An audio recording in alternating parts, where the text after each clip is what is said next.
It's turned over there, but not there. Right, okay, we're at 10 o'clock. So, order.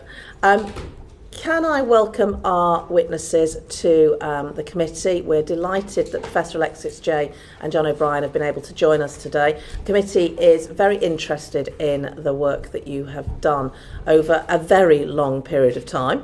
I'm going to start by just asking you about the scope of the inquiry and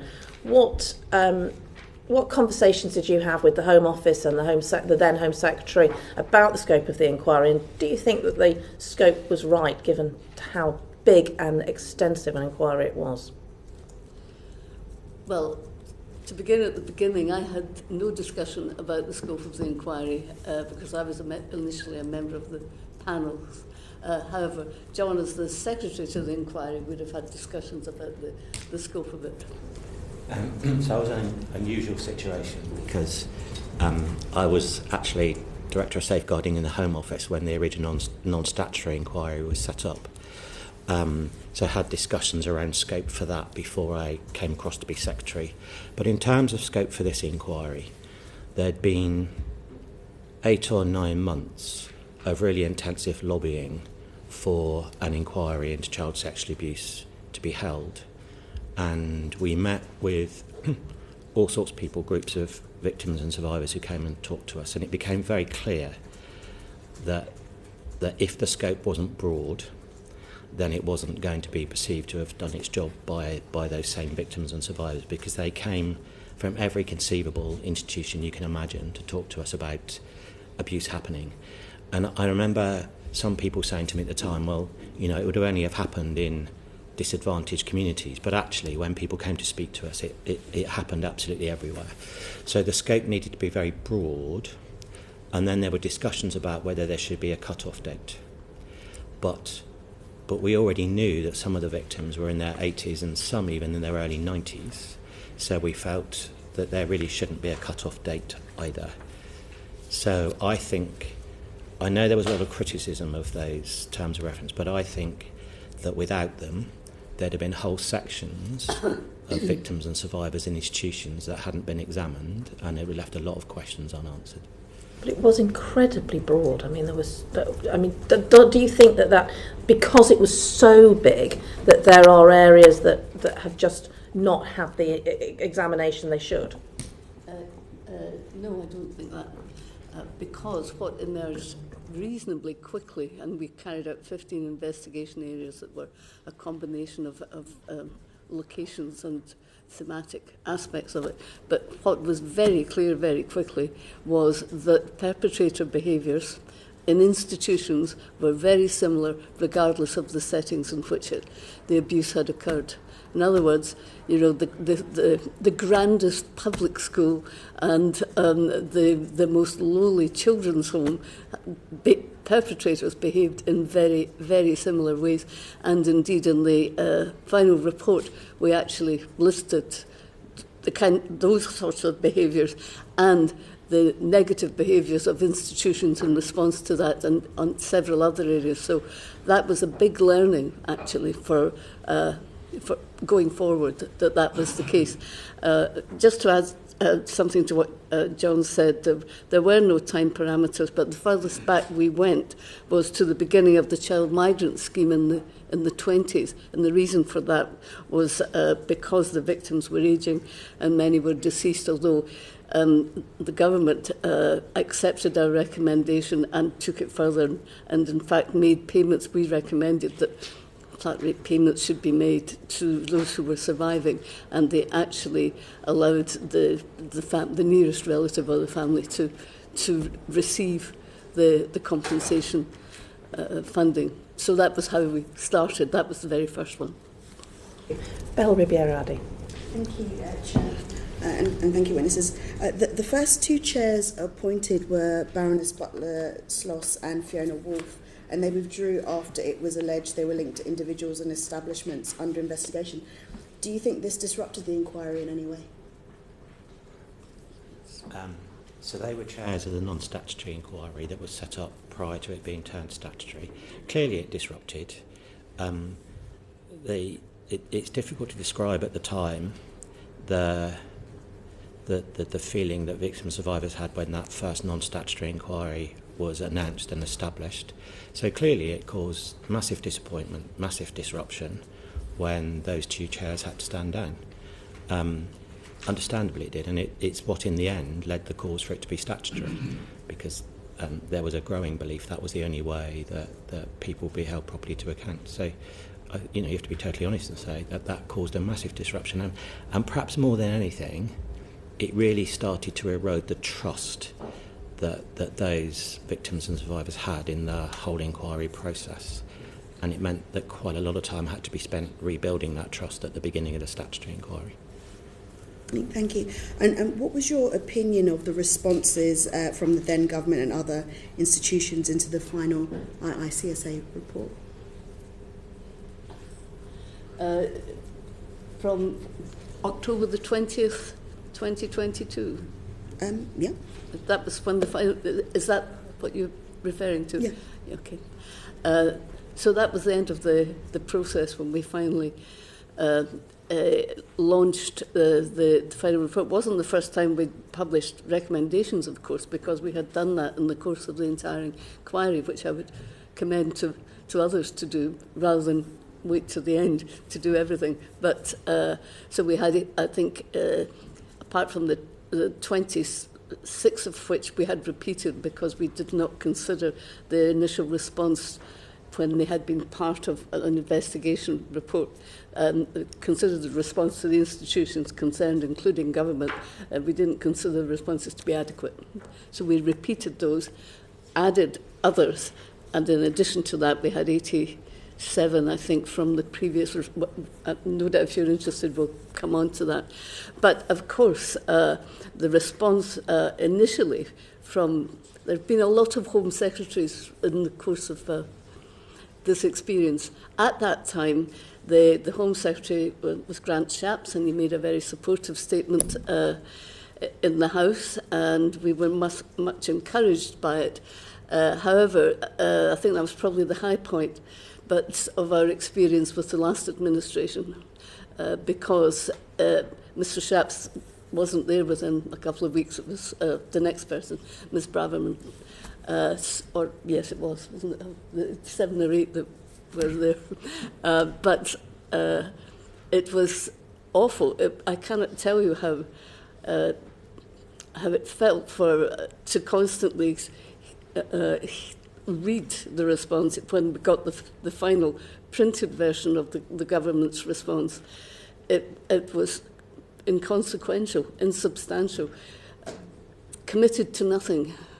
And the wording that was used very often amongst the 20 recommendations was, we accept the need for whatever it was, but made no specific commitment to delivering it or any timescale whatsoever at that stage. And the reaction of all of us, but mostly victims and survivors, was such huge disappointment and anger at what they had pinned a great deal of hope and anticipation on, that the recommendations we made would be delivered. Thank you very much. I can give you more detail on what that process of attempted engagement was like, but only if you're interested. We're happy for you to do Yeah. so. Are you sure? Yes. Okay. I did actually have a note of all of the various dates where we attempted engagement, and there were many, and ultimately it was, of course, with the Survivors Trust and others that we have tried to gain the support for implementation of the recommendations. But it's been nearly 2.5 years now from the time that we launched the final report. But there were a number of occasions where we heard from officials that they were attempting to take things forward, but unfortunately that it never had any outcome. We rarely had follow-up to some of the discussions, and there weren't that many because there were long periods of time where nothing happened. and there was no contact with me or indeed with the victims and survivor organisations about what should happen or our opinion on how to take things forward. Now, I proposed at one stage, I think it was in May or April or May 2023, that there should be a small grouping formed to follow up, to act as a monitor, if you like, on what was happening. And I wrote to the Chief of Staff in Number 10 and also to the Home Office about this idea. It didn't have to be expensive. We'd just meet regularly and check what was happening. I got no response. And I also had to, it was suggested to me I should discuss it with the Home Secretary at the time, because it was prior to the final printed account of the government's response, and I did raise it with her, and she was very vague and nothing further was heard, and indeed, as I recall it, nothing further was heard at all by myself until the next Home Secretary came along, and that was later in the year when Mr. Cleverly was appointed, and I wrote to him saying perhaps we could reset this relationship and try to move things forward. And he was very amenable, and we did have a couple of meetings with him, and he attended an event in January of last year that we organised here to try to raise interest in this. I just wanted to mention one other aspect of all of this. In the end of May, after we'd seen the published response of government, myself and the 3 panel members from the original inquiry wrote to the Times newspaper saying how upset and distressed so many people were after all this time and all the energy, and the response felt disingenuous. It appeared to promise something, and in fact there was no substance to it. So that was our public statement of what we felt about what had happened. I was on holiday, and I had a call from, or I had a message that somebody wanted from the Home Office wished to talk to me about how we could take the recommendations forward, and I thought that's great. Well, maybe this is a chance. This was in June. We'd sent the letter to the Times in May, and what then happened, which I thought was improper, was a special advisor came on demanding to know why I had written to the Times and complained, and I was very clear that I was not accountable to this person as an independent chair for any actions at all. And I did have ideas about how we could take things forward if they were willing to listen. So that was not a happy experience either, of engaging and trying to push for these recommendations, which are much needed to go forward.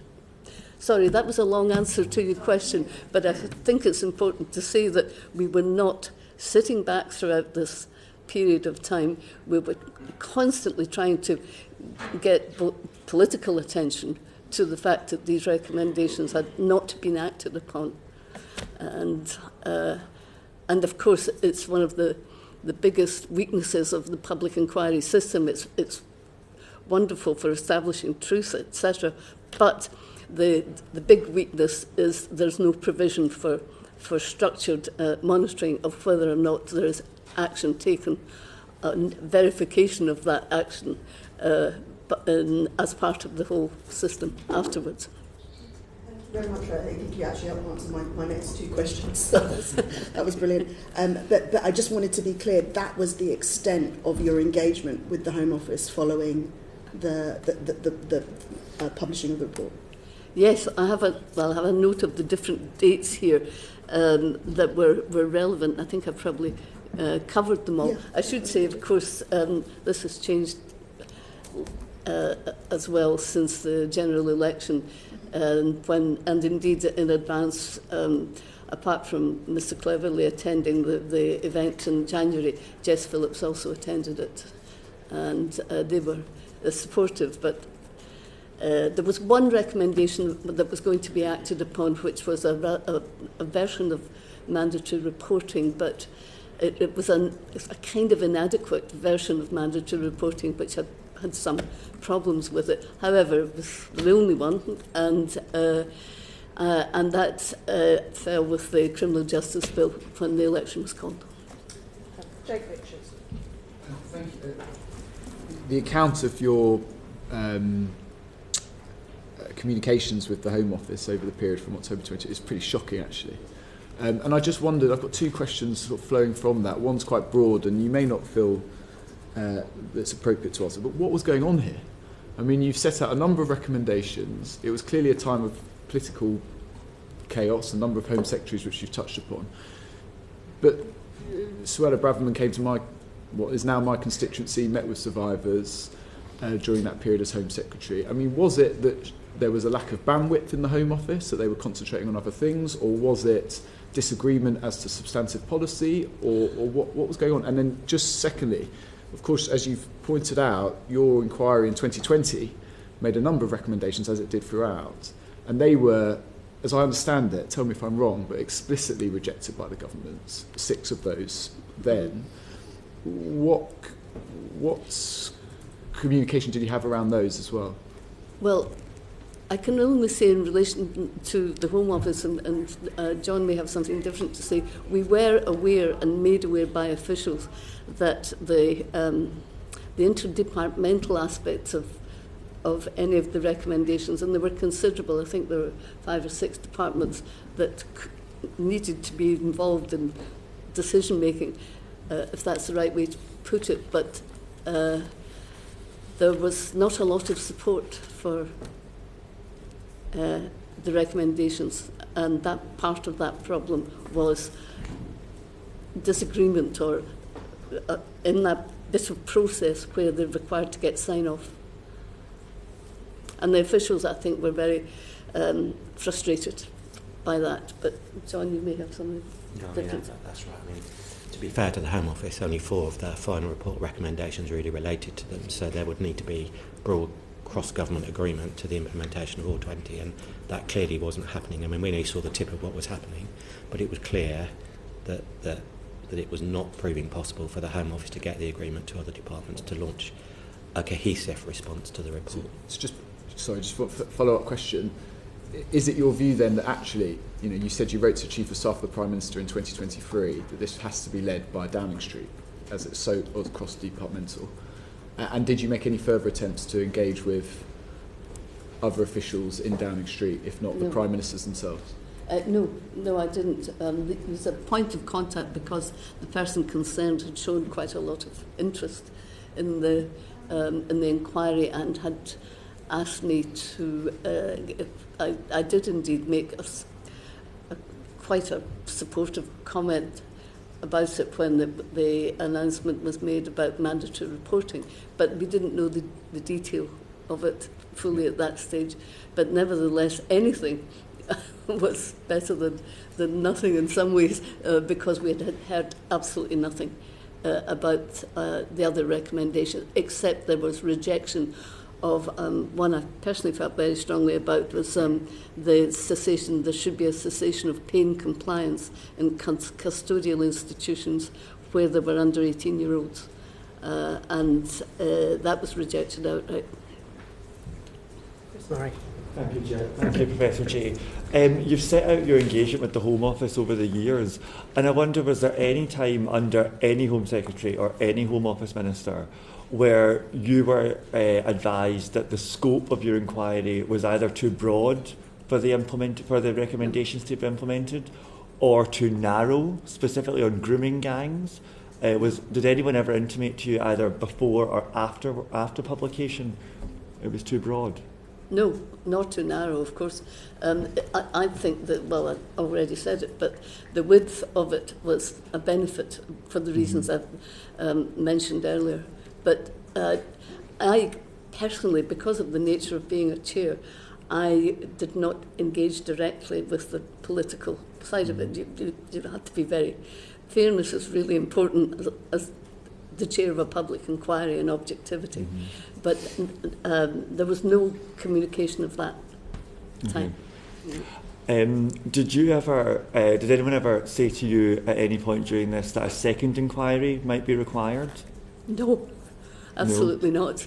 So there have been obviously a lot of calls for that recently. When did you first hear of a call for second inquiries into this issue? Well, probably the same time as you did, but it was as a consequence of the general discussion in the public domain about. I don't particularly use the term grooming gangs and never have, not even when I was doing the work in Rotherham, but what we call organised networks, absolutely not. I've never heard of any of it. Okay, so over 7 years and 7 Home Secretaries, the first call for a second inquiry was late last year? Yes, that's Okay, that's thank right. you. Just place on record first that I was the leader of Telford Region Council, and the inquiry was going to come to Telford, didn't come to Telford, and we set up a local inquiry, which is now being seen by others as a good standard of a local inquiry. And also, I'm a former chair of the Local Government Association. Just taking you back to the recommendations and publishing the recommendations, I take your point, you did it in stages. Did you have any conversations with any other ministers, cabinet ministers or other ministers, around the implementation of those recommendations, taking on board that, as you say, not all of them relate to the Home Office? No, it was, I think it was very clear legally that in the role I was in, it was not for me to negotiate such things with the political dimension in any way. It really was. Now, I cannot say that I wasn't familiar with some of their views, because obviously people in the inquiry, John and others, must engage. John was the secretary and the accounting officer, and you do have some engagement around what's your views about this or that, but not politically. On the recommendations as well? Well, I mean, you need to speak for yourself. I personally had no engagement, and that was considered to be the proper position for a chair to be in of a public inquiry. Mr O'Brien, yourself? No, so you certainly had no discussion about recommendations, because I think that's a line that shouldn't be crossed. The recommendations should flow from the evidence that the chair and the panel heard. After the final report was finalised within the inquiry, we obviously started talking to departments that there were recommendations that would go beyond Home Office borders, if I can put it like that. But it would have been entirely improper to tell people what those recommendations were. The whole point of publication was to make sure that they were in the public arena at the same time as they were. So, Professor Jay, for you to have a phone call from a special advisor within the government about your press and media comments, expressing frustration about the lack of action, can you say a little bit more about that conversation and what the purpose of the conversation was from your perspective? Yes, and I first, as I say, I was on holiday at the time, and I got an email message saying this person wants to set up a meeting with you, and I contacted the secretary who was involved and said, what's the purpose of the meeting? And was told that it was to discuss the next steps in the recommendations and the implementation of the recommendations. Was that the conversation that you had? Well, it was a non-conversation, because the starting point was, why did you write to the Times? And what was the tone of that conversation? Was it a genuine curiosity about why you'd gone public, or a desire to want to work together to implement the recommendation? What was your perspective? I don't want to make too much of this, but it was definitely adversarial. Okay. Let's be clear, it was after the recommendation, so it wasn't a special advisor getting involved during the inquiry. No, it was after the government's formal position had been published. And that's the point at which, as I referred to earlier, that I and my 3 colleagues who were panel members decided we'd write and say, you have let down so many people by this response and by the lack of specificity about what needs to be done. Indeed, there was hardly any. And did that conversation lead to any effective change in terms of the government's approach around recommendations? No. In fact, it led to quite a long silence. That conversation took place at the first 2 weeks, sometime in the first 2 weeks in June. And the next contact I personally had was, well, I made it. I wrote to Mr. Cleverly and said perhaps we could reset this. I was continuously thinking that somebody surely will get in touch to take some of this forward. It didn't happen. And I wrote to him and got a very quick response in late November, December of the same year. But in the intervening months, nobody from the inquiry had any contact. The inquiry, of course, didn't exist at that stage because it closed on the 31st of March. So, but nevertheless, there's plenty of scope for everyone would know how to be in touch. Would you be able to provide the committee with a timetable, a written timetable of that contact, just for our use later on? It's pretty well. Do you want me to?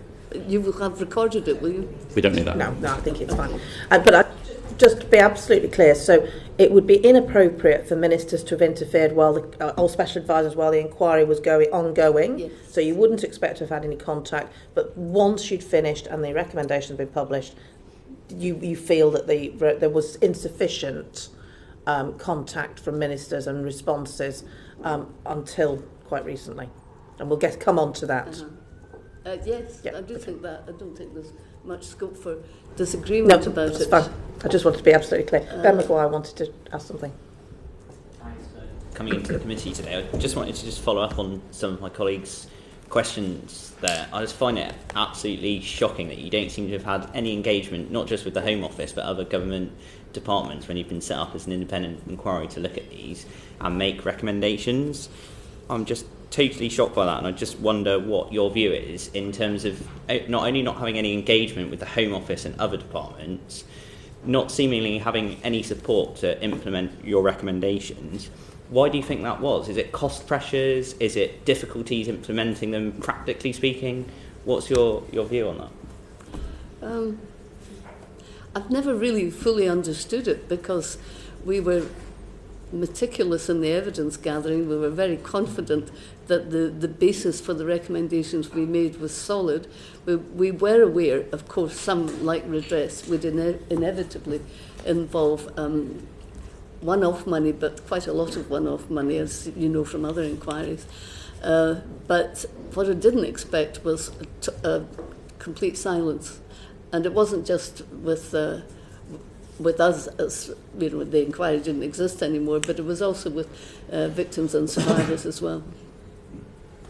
I wouldn't say all of them, by the way, but some of the organisations we were in touch with, that nothing was happening. Can I just add something to that? I think it's a fundamental fault with the inquiry process. We need to be clear, this story that you're hearing won't be unique to ICSA. There will be other inquiries, I'm sure, that will have had a similar experience to this. And it is because the minute the chair writes the letter to the relevant minister saying I've now completed, everything stops. So there is no apparatus in place for the inquiry to be influential. It's really interesting that in the individual investigation reports we published as we went along, which had recommendations in, we ran a process where after 3 months we would write to the relevant organisation, very often a government department, asking what was happening. We'd repeat that process at 6 months, and we'd repeat it at 9 months, and we'd published all those letters on our website. Over 80% of those interim recommendations were implemented, and I don't think those two things are disconnected. Margaret Mullane. John and Professor Joe both kind of focused in, following on from Ben's question, on the strategic positioning on safeguarding, where the focus shifts, which is a problem, and the leadership needs to be there to keep the safeguarding and child sexual abuse at top of the agenda, especially as what you'd said earlier with the victims. I just wonder, do you think that's possible? In which context, I'm sorry? Well, where kind of something happens and then there's the focus is gone. You both kind of highlighted that. Yes, indeed. Well, for the same reasons as John's saying, it's the public inquiry system is very strong. Its purpose initially is to get to the truth of what happened. But it's not prosecutorial, it's no. You can name names, which we did in many reports of people who had failed, but it will not. It really is for police investigation in many instances to follow through, and in some instances, of course, that simply wasn't possible because it was too long in the past before they would do it. But in a general point, the leadership and the culture of organisations in relation to child sexual abuse is hugely important. And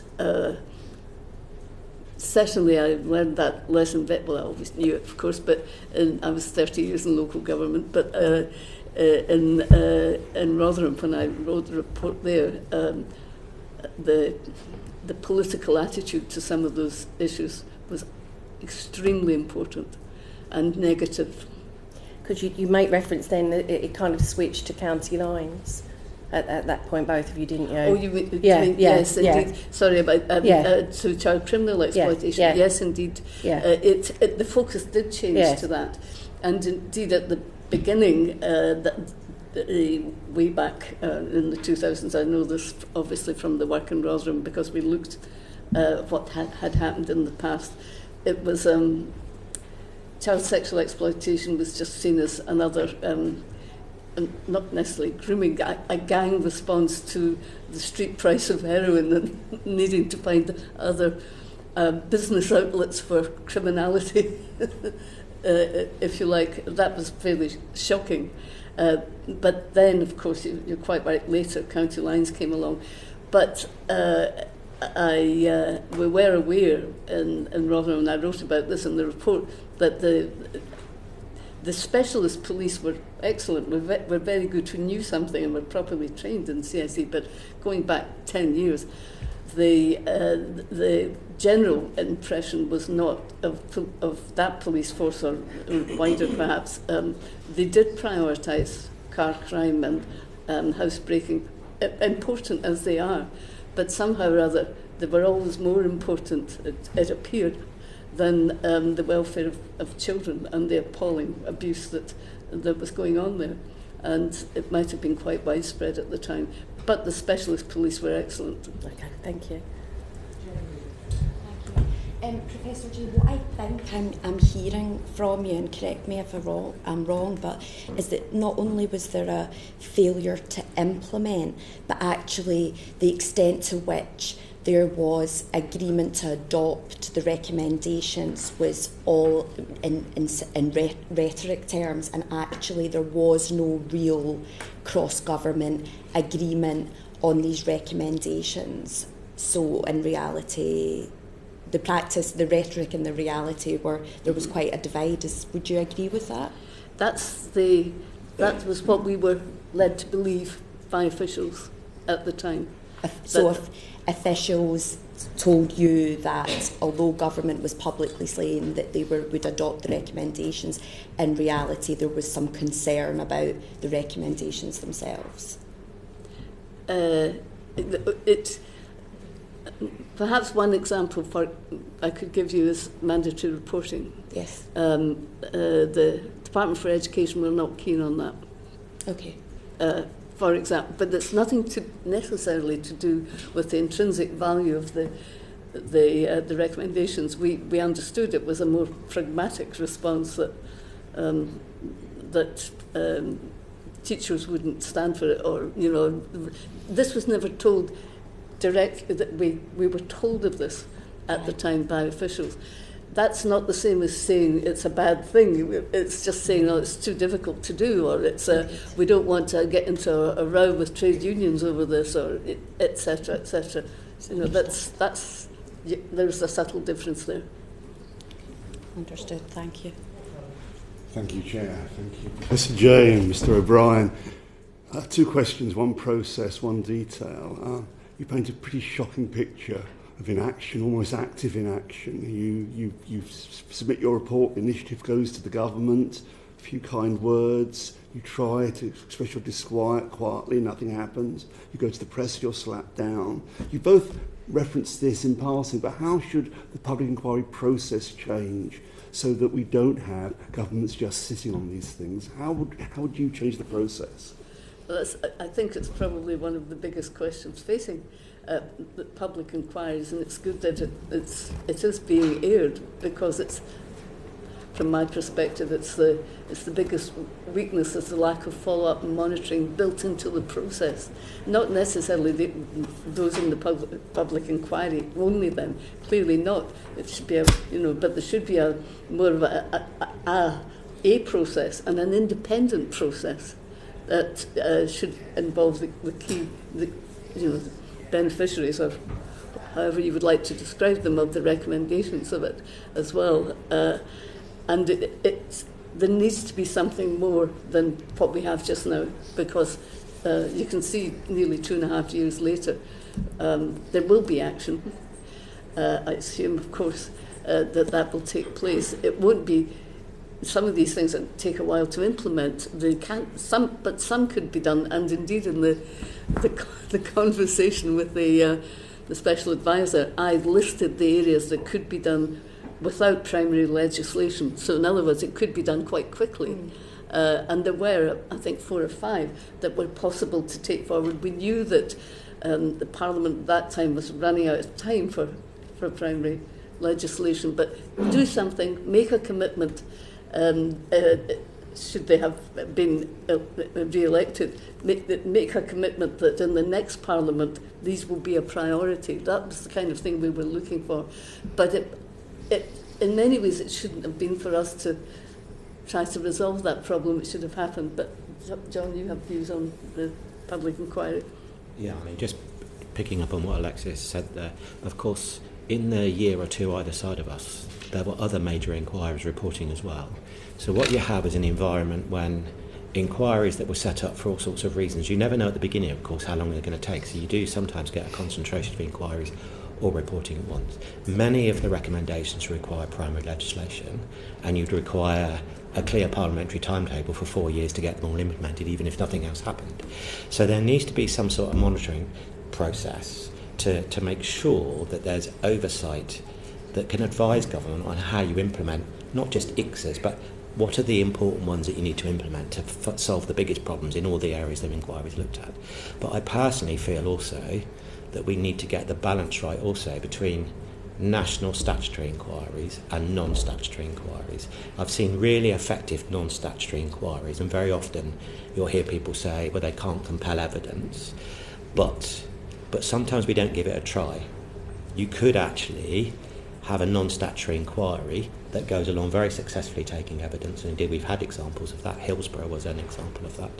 So I just think we need to get that balance right, because the minute you make it statutory, you introduce processes which increase cost and time automatically. And we need to focus on what is the problem we're trying to solve. Is it local or is it very specific? And would a non-statutory inquiry do the job before you consider the statutory process? Because the statutory process does include legal processes and all sorts of other requirements that just extend cost and time. But the biggest failure of the whole system is the failure to have an independent oversight, in my view, of the recommendations, because we'll shortly be having other inquiries reporting, Post Office, for example, and you'll just have more and more recommendations requiring, in many cases, primary legislation going into a pot where the government agenda going forward already is taken up a large part of the parliamentary timetable. We need to have an honest conversation with people about that. We need somebody to honestly say, we're doing these ones first and this is why. Thank you. That was very helpful. I'm sure we'll take that up as a committee. Now, my question of detail: before the whole issue hit the headlines again in December, what conversations, dialogue did you have with the new government in the period before that? Well, as I said earlier on, Ms Phillips attended the event that we had and spoke at it in January of last year. And I think we had a discussion in September, was it? with herself and with colleagues who are behind me here from the Survivors Trust and a lawyer who was also part of the campaign was present. So we had a discussion at the beginning of September. Now, obviously, the new government had a lot to do, so we didn't. We weren't quite sure how things would proceed from there. But was that the last time that we had a? It was the last time we had a formal meeting before the one last week. But yes, we had one last week, of course. But there were positive signs coming out that there was a commitment to try and get things done. Mm-hmm. So with the new government, you went to them and reminded them of the report, or did they come to you, or how did it happen? Well, I think we probably approached them because we thought, well, here's another option. Let's see if we can follow. Of the current situation. So I just want to bring Jake Richards in.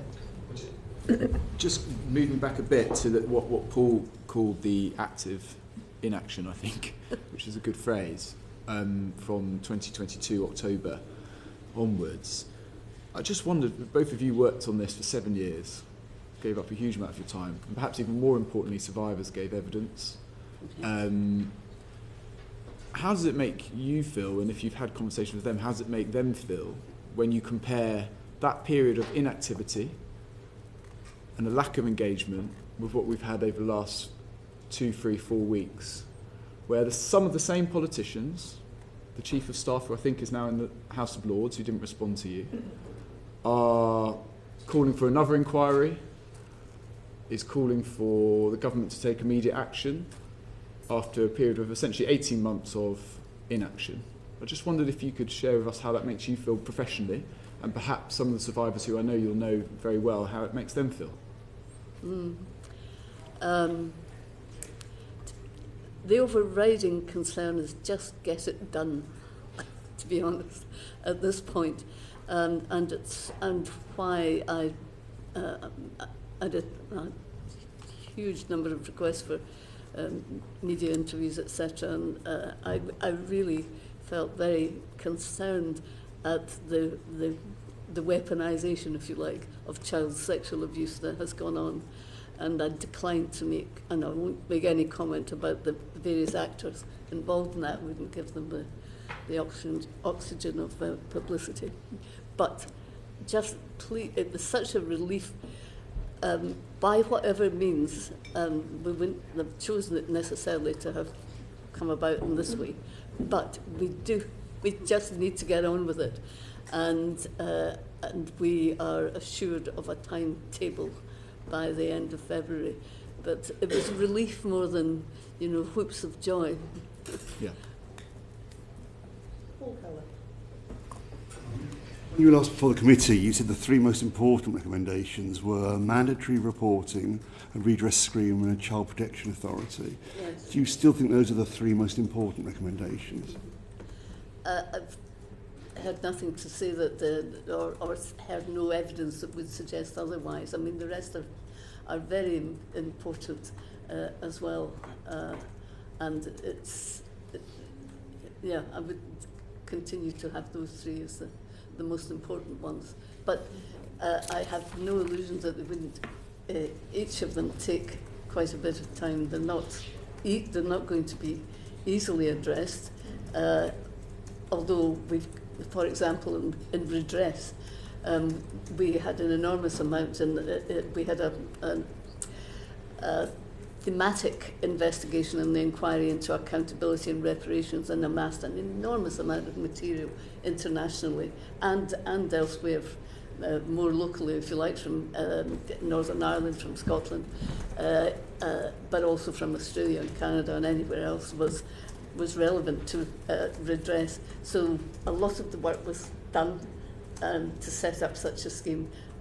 There will almost certainly be funding, but that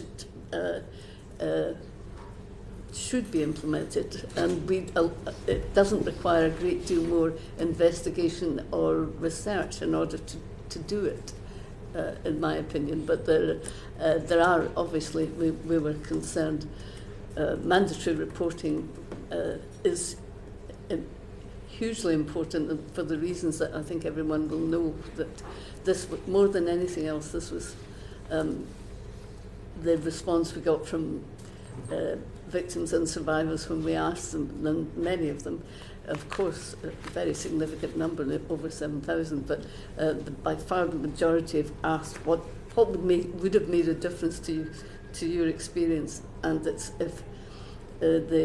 if there had been a trusted adult that they could approach, knowing with confidence that they would do something about it. But what happened in so many cases that we heard about was they plucked up the courage to talk to somebody, and it didn't stop. The abuse didn't stop, and they believed that this adult was going to do something, and they did nothing. And that must have been devastating for children. The Home Secretary, in her statement last week, said they're going forward with 3 recommendations, one of which was mandatory reporting. The other two were making grooming an aggravating factor, and data collection, the way data is collected. Do you agree with those as being other priorities that should be taken forward, or were there better ones? Well, I think those were the ones the Home Office could take. Well, no, actually, that's not the aggravating factor, but certainly the data set. I know it always sounds nerdy, but it's so hugely important. And in respect of the subject that's been most under discussion, child sexual exploitation, we know that's not going to be able to be done very quickly, because police forces all have different styles of classification, if indeed they monitor anything that's relevant, but the descriptors they use are not the same across all of the police forces. So to get an accurate picture of the problem of child sexual exploitation, the baseline across the board needs to be consistent, and it isn't just now. And that it's hugely important that that's fixed if we are to gain an accurate picture of where there are very serious problems that need to be addressed. So we did recommend, of course, a core data set, and that I absolutely believe that in the importance of that.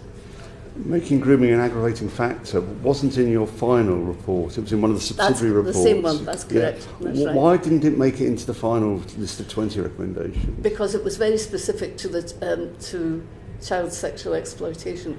We had a set of the final report was never intended to be a collation of the most important from the rest. The only reason we included 6 others that had already been in other investigation reports was because the responses of those who should have been doing it were inadequate. And I'll give you a perfect example of that. Is there's no regulation. I find this impossible to believe, really, but it's true. There's no regulation of children's home staff in England, whereas Scotland, Wales, Northern Ireland have had such a system of regulation in place. I first became a regulated person in 2002. Now, in England, the only regulated people in the social care field are social workers. Indeed, some government or other at some point actually stopped the regulation of social workers in training, which bizarre. I don't know why they did that, but however, in the other 3 countries, there's significant regulation of others, and the priority is nearly always residential children's homes. And of course, we found that they were although it's a decreasing marketplace, if you like, because of the extensive use of foster care and other types of care. But nevertheless, we considered it to be very important that they should be regulated. And that's we could never understand why that had not happened, because it was 2012 when it was due to be introduced, and it didn't happen. Do you see marked differences between England and the other nations? In this respect, yes. And in the actual practical outcomes that are different because of it? Oh, I see. I don't know if because it's quite difficult to know, as I've just been saying, about how you count outcomes in these cases.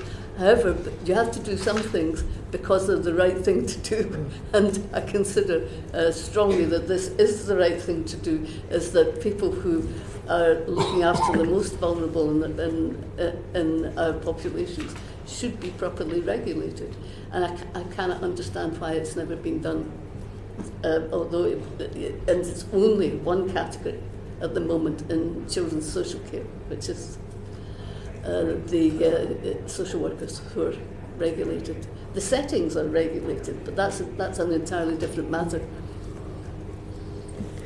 And just on mandatory reporting, with Rotherham in particular, what difference would it have made, do you think, if there'd been mandatory reporting at the time? I'm fairly confident there were so many people that told me that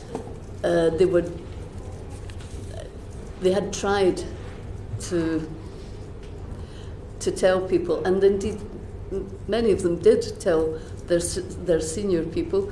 There was a grouping of children, just coming onto it, children's home staff who used to meet regularly and say, how can we deal with this? And we've got all these phone numbers of cars that turn up late at night to pick up, usually girls, but not only girls, from children's homes, and they can't lock them in. They can't, that's not how a children's home should operate. But they had no outlet, and nobody was interested in hearing. And certainly there was also evidence of some researchers and others who actually wrote to the Home Office and drew their attention to it. You may not remember all of this, but there was an inquiry into it, and the person concerned was treated very badly when this emerged, and basically they disciplined or attempted to discipline her for having taken actions that she had taken in writing to the divisional commander of police and indeed to the social work, children's social care director about this. She was punished for it. So there were people who did try, but I have absolutely no doubt that mandatory reporting would have made a difference faster in these circumstances. I mean, I say this because I was the Minister for Safeguarding from 15 to 16, and I remember meeting the victims. I went to Rotherham, I met the victims, and I sat down with them, and the frustration was we told people and nobody listened to us, and that so it really had resonated with me, and my fear is just that a mandatory report, unless it's acted upon, you've ticked the box, you've done what you needed to do. Certainly I heard that from survivors constantly. It can't just be a report, it has to be something that's actually acted on. Yes, I think that we, insofar as we started to develop the model, definitely thought there ought to be a designated person who would receive in the police or children's social care or whatever, or people. It wasn't just your own boss. Exactly. There needed to be somebody where a degree of protection would be afforded to those who were in effect whistleblowers and complying with the law. But John knows a bit more on this. So I think mandatory reporting is also important for a different reason. I can't count the number of times in the inquiry that when an institution finally accepted it had sexual abuse of children happening, it immediately closed itself down. And I don't mean literally, I mean there was an enormous pressure from those at the top for everything to be internalised, and that led to a significant number of cases that weren't reported to the police at all, weren't reported to social services at all. Perpetrators were simply moved to a different area of the company or whatever it was. So I think mandatory reporting will make a real difference, because it needs to have two stages to it. You need to make sure that people are able to report, and your point, Chair, that the person they report to takes action. But it also needs to make sure there's a disincentive for those at the top of organisations to try and persuade people not to report. And no action can be taken by anybody until that report has been made. And that was such a common problem that in many areas we looked at, the organisations that would have dealt with that report were excellent. but the reports simply weren't getting through to them.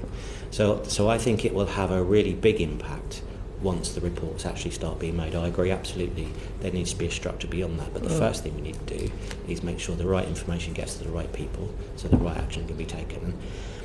And the important thing in many of the cases is that on the data is that it isn't very often what would be recorded was abuse, not sexual abuse on the database.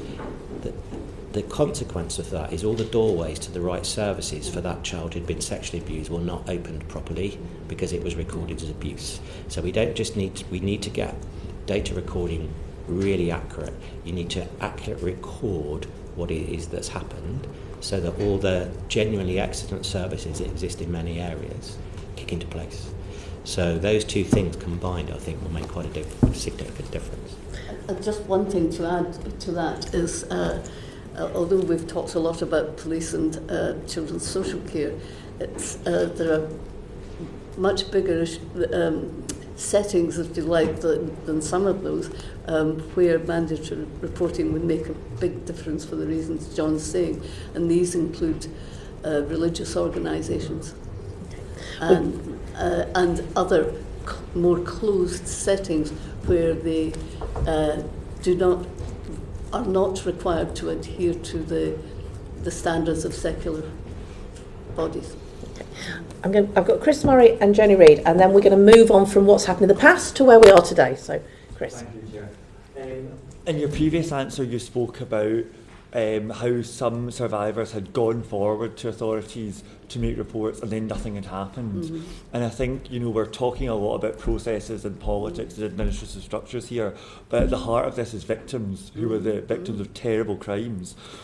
And delay has costs, not just in terms of what we want to do as a government, but for those people. Can you talk a bit about what it was like for survivors of child sexual exploitation, child sexual abuse, to give evidence to your committee, what the difficulties that they faced were and how you overcame those, and what impact the lack of progress has had on them? Oh, well, there are at least one person behind me could better answer that question for you, because you need to talk to victims and survivors themselves who, as you rightly say, are at the heart of it. I mean, we intended to put them, as indeed Theresa May, as the instigator of this public inquiry, intended that the victims must be at the heart of it, and I hope that we delivered that in various ways, lots of different ways. So there wasn't just one way of doing anything, but perhaps the most significant was something called the Truth Project, where individuals who had been the victims of abuse were invited to come forward confidentially and could have a session with a trained facilitator, usually somebody who was psychologist, social workers, ex-police or whoever, but who had a background and who had additional training for this purpose. And we consider that to be an innovation that was successful and meant a great deal, and we had the most extraordinary range of people who came forward to tell us about their experiences. It was quite shocking, and we published anonymous accounts with the agreement of the individuals every 6 months or so in various volumes from the inquiry, and they are extraordinary. So they're probably the best evidence you could, that's not evidence, but certainly material that I've seen, better than all sorts of research projects as well. But it's in, a lot of it is in their own words. So the Truth Project was hugely significant. I'll only mention a couple of things, but the oldest person that came forward was 84, was it, John? 87. 87. Never spoken to anyone out with his, I think it was his wife and immediate family, but had never actually gone out of his house on his own. Is that correct? Yeah. Since it happened. So I train and do Truth Project sessions, and this is a really powerful story, but I think it's worth telling. We're really careful account. So this was a gentleman in his 80s whose abuse had happened between the ages of 6 and 12 by his local priest. Unusually, his parents had taken his report to them very seriously, reported to the police at the time. But this was in the early 1950s. Nothing happened. The priest was believed. But he came along, and the important point about truth sessions is, for many victims, they do not want to give evidence formally. They don't want to go through that process. So the truth session was a way for them to come and talk to us in a completely informal environment. So he didn't want to give evidence formally. He came to speak to us. And he took great care to tell me quite carefully during the session that he told his parents at the time, he had told his future wife, who he'd married quite young, as soon as they'd got married, that he'd been abused, and he told each of his 3 children when they reached 18 that he'd been abused. And it wasn't until he wrote to me 2 weeks after the session that the relevance of that became obvious to me, because he said, I'd never left the house from the age of 12. I'd either been accompanied by my parents, my wife, or my children.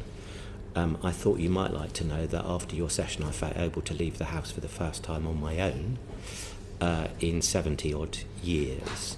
So the impact of people being able to come and share their experience in that way can be quite dramatic. And Alexis alluded to, this was the first time he'd shared it with anybody outside of his family. That was quite common in the Truth Project. So, but you asked how, a little bit about the process. You have to create the right environment. So be careful, the rooms and how we decorated them. You have to create an environment where people feel comfortable to come and talk to you about really quite personal things. But if you do it, it can be a very powerful way to engage with people who don't want to give evidence. Giving evidence at a formal inquiry is a big task to ask anybody to undertake. For a survivor, it can be really quite daunting. Thank you. Just one or two other points that came up from all of that many people have a perception of child sexual abuse as being like a one-off event. We discovered that from the Truth Project, the average length of time was 4 years, not one night. 4 years was the average length that they reported to us that the abuse went on for. And the average length of time it took from the individual to tell anybody about it, to disclose it, as we usually say, 26 years. Thank you very much. That's very powerful. Could I ask about when survivors, one can understand a survivor may feel quite conflicted or ambivalent about engaging with the process, and as you say, you've set out a range of different methodologies for them to engage. If a survivor changes their mind about whether or not they've given you evidence or granted anonymity, what do you think the correct response of an inquiry is in responding to that? Of course they should agree to it if they change their minds. I don't know if there are legal reasons. I'm well aware that there's some discussion in Scotland at the moment on this issue. But it's not one that we confronted, except for when people change their minds. Change their minds, that's fine. I mean, you asked what you thought the correct process should be rather than perhaps what we did. Right. I think if a survivor gives evidence and changes their mind, it usually won't be they change their mind about the evidence, it'll be they change their mind about their name being associated with the evidence. And I think in those circumstances, I think the Chair should exercise their discretion to grant that anonymity, if you want my opinion. Okay, thanks very much. And then my final question is, obviously the recommendations that you set out in your inquiry were firstly to help victims of historic child sexual abuse, but also to strengthen our resilience against it happening currently. And obviously it's happening across the UK in every community just now. What is your view of the impact of the delay in implementing your recommendations on current victims of child sexual abuse? Well, although much of what we did was non-recent, we also, in nearly every case when we were looking, say, at a boarding school or a religious organisation, we checked what was currently the case and what was the current practice. And obviously we would bear in mind how many reports of sexual abuse of children had taken place, not just in the 70s or 80s, but in the last few years as well. So we went out of our way to make sure that it was up to date in that respect. But there has been a significant effect on people. I can't, of course, attribution is a problem, but nevertheless, the delays that have occurred, at least for those who are victims or survivors of abuse, and possibly for young people in the system right now, but certainly for the adult survivors, has been devastating. A lot of anger and some despair and some distress. Your inquiry collected a significant amount of data from Scotland and Northern Ireland, if I'm correct, and of course you're an academic, you're based in Scotland. To what extent, and I suppose this is speculation, but if I may, the systemic and institutional issues that you identify in the report that leads to the child sexual abuse, do you have any reason to believe that the situation is any better or worse in Scotland and Northern Ireland? And to what extent do you think your recommendations are applicable across the UK? You'll know that there's an ongoing inquiry in Scotland. Of course, yes, and I know about Northern Ireland as well. But I have absolutely no doubt that people behave in similar ways, both institutionally and both as individual abusers in whatever country. There could be an argument that because of the children's hearing system in Scotland, that it may have been picked up earlier, but I haven't seen any evidence to confirm that that's the case, and it's possible, but I don't think there's any difference at all. There's a difference in context, and some things and some settings are more prominent than others in different countries, but it's my strong view, and I've expressed it in one or two sessions in the Scottish Parliament, that they must take seriously the recommendations. There's a lot of support for that as well. But in particular, issues like mandatory reporting have to be seriously considered. And in terms of the implementation, there should be no complacency in any of the other countries about these matters. Okay. And on mandatory reporting, I believe the First Minister said last week that it would be considered. Do you envisage any situation where mandatory reporting could justifiably not be adopted? That makes sense. Well, there's obviously, I don't support this, and that's why we made a statement in what we wrote about mandatory reporting, that there should be no exceptions. But of course, for example, the Catholic Church would say that the seal of the confessional should be an exception. There are other areas, possibly children's confidential helplines, which may have to be considered seriously as well. But I would say that we were very clear that there should be a minimum number of exceptions. But I certainly don't think that the seal of the confessional should be one of them. Thank you. We're going to move on now to the current day. So thank you for filling us in on the past. I'm going to start with Sean Davis. Just with your permission, just on mandatory reporting before I move on to the recent events, just very quickly, I think you said earlier on in your session that the recommendation that the previous government was bringing forward that fell as a result of the general election, that version of mandatory reporting, I think I remembered you saying that wasn't necessarily the view that you think it ought to have been. Can you just expand very quickly on that?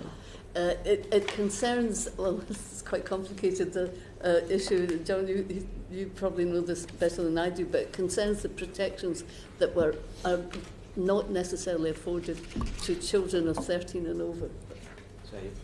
So we recognised in the recommendation for mandatory reporting made in the inquiry that there are consensual relationships between children under 18, but maybe particularly in that 16 to 18 age range. So you have to be careful that you're making a mandatory report of what everybody accepts is a consensual relationship, because it can lead to all sorts of consequences. Children don't then gain access to all the help they need to have a proper consensual relationship. But to answer your question, I mean, I described it as Swiss cheese. There were so many exceptions that allowed the exercise of discretion by whoever the person who was responsible for making the report should be. It was effectively worthless, if they considered that. So you could have a situation where you had a 13-year-old and a 17-year-old, and if they both said they were in a consensual relationship, it negated the need to make a report. Thank you. So just to summarise, the version that was being brought forward before the general election, in your opinion, wasn't mandatory enough. There were so many exceptions, it didn't make it mandatory. There were other exceptions, but the biggest exception was around 13 to 18-year-olds. That's really helpful, thank you. So just turning to recent developments, so July general election, a new Home Secretary. Can you just explain to the committee the contact that you had with the new Home Secretary and Home Office ministers, specifically from July to December of last year? I've referred to the meeting with Ms Phillips as Safeguarding Minister, which took place in September. And was there another one? There was a meeting last week. I'll come on to the meeting last week, if that's possible, in January. But in terms of July to December, one meeting with Minister Phillips. And the event in Parliament here that was before. That was January. That was before the general election. Yeah. And in terms of that meeting, did it follow the same sort of settings as the previous attempts that you'd had with the various different Home Secretaries before the general election, in terms of wanting to understand the process of taking your recommendations forward? There was general discussion, I would say, about it. And of course there were, whilst we were there were 3 other people as well. And it was more general than specific. Okay. And were you given any assurances that work was underway in regards to the report in that sort of the general meeting that you had with Minister Phillips? Yes, we heard about, again, not specifically about what particular areas of work were underway, but what was referred to was the issue we talked about earlier, which was the discussions with other departments. And as far as we could see, obviously, the Home Office was attempting to coordinate that. I think that's reasonable to say, but that was at quite an early stage. And did you have any meetings from July onwards to December with civil servants or officials, or any conversations with civil servants or officials about where this was on the work programme?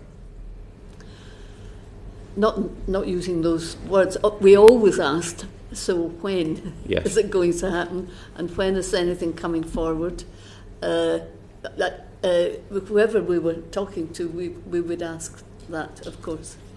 And then there was a meeting last week, which you've referred to a number of times. What prompted that meeting with the Home Office?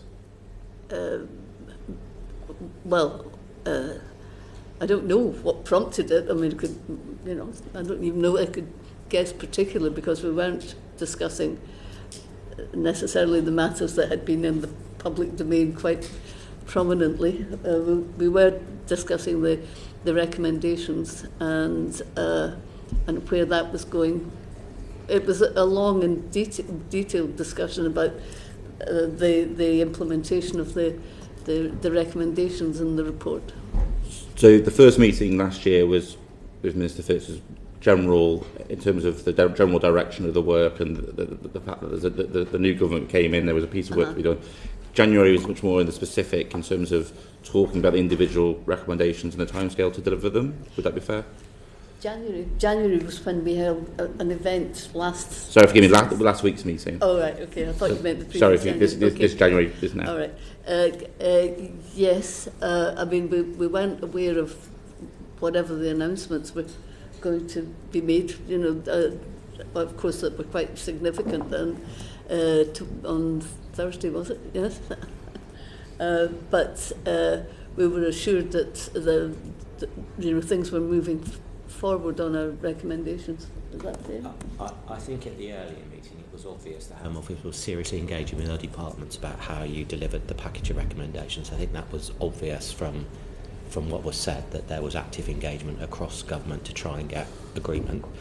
I think the meeting last week, it was clear that had borne some success because there were conversations about specific recommendations. We weren't told what those were, other than the mention of mandatory reporting. But as Alexis said, a couple of days later, there was an announcement that said we're accepting all of them.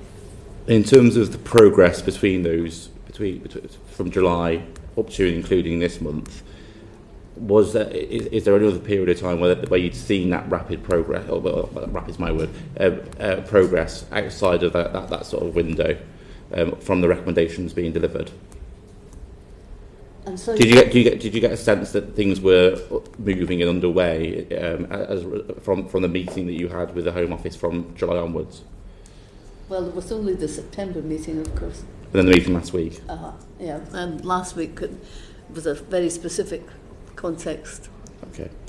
And then have you had any meetings with any other Member of Parliament in leadership positions since, say, Christmas on this issue?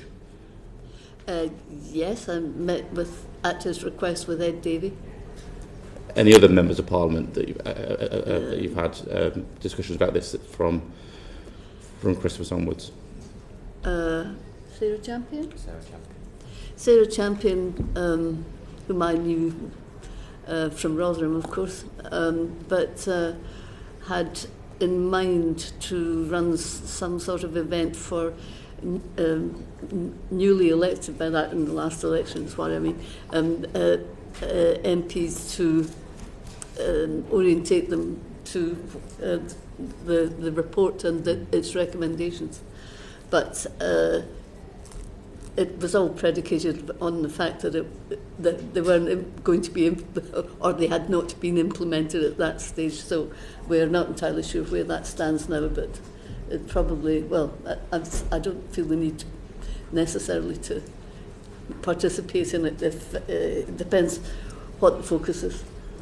So just to be clear, from July onwards, you've met Minister Phillips in the one meeting, and then most recently Sarah Champion, Ed Davey, and then the meeting we've all described last week.